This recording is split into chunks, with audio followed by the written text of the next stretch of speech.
Right. And speaking of Edmund Hall now, who you feel like been your greatest rivalry though? Like everybody have them. Like who you feel been your? That's easy. Him, Edmund Hall, and Steve Kirk. I knew I use I knew them those two. two right Yeah, there. I figured you gonna say that. But who been your toughest? What been your toughest race ever? You like, man, them were tough. Man, it's a to me it's a 50-50 between those two because like me and Edmund did it like once or twice a year, and like I said, it was always super competitive. Even though we done a lot of our stuff was match races between me and Edmund, it was like you would think it was $100,000 up for grabs because Right. I mean we ain't go out there and play around on I'm gonna let you win. This one I'm gonna. It was balls to the wall. I mean we've actually ran into each other, wrecked cars trying to beat each other. Yeah, it was serious. And that's how serious it was. But like I say, me and Kirk raced so many times together because we was racing the Oscar series. Yeah, So yeah.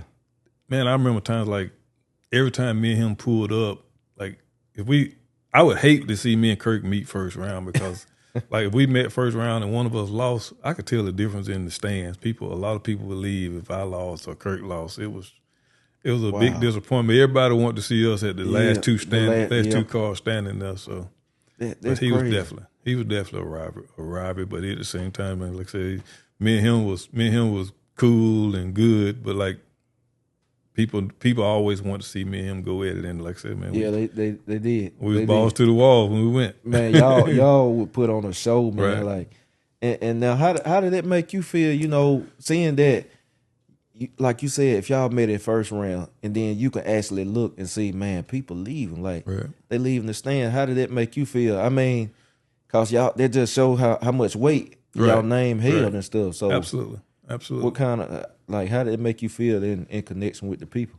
Well, I mean, like I said, you didn't want it to happen, but it made you feel good as a person that these people here to support you or they want to see you race. Like I said, man. But like I said, you didn't want to see them leave and not see the rest of the stuff. But a lot of times, me and him, we didn't meet very seldom we met early. But I just noticed when we did that happened. But like I said, man, I mean, me and Kirk was.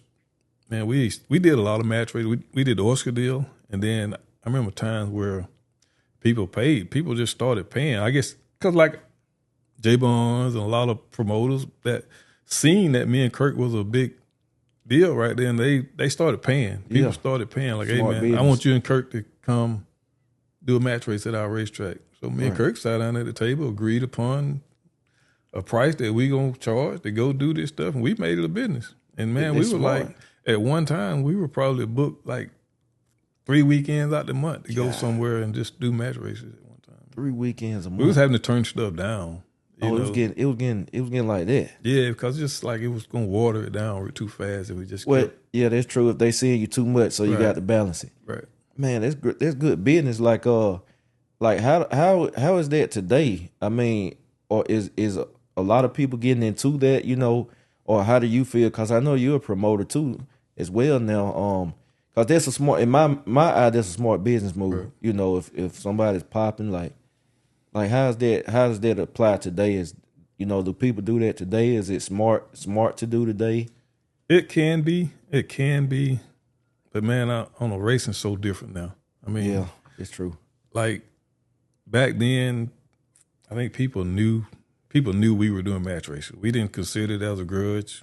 Me and Kirk didn't have to bet a dime.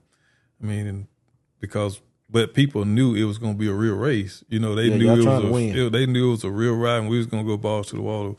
Nowadays, I mean, it's a little different. I don't know if people actually.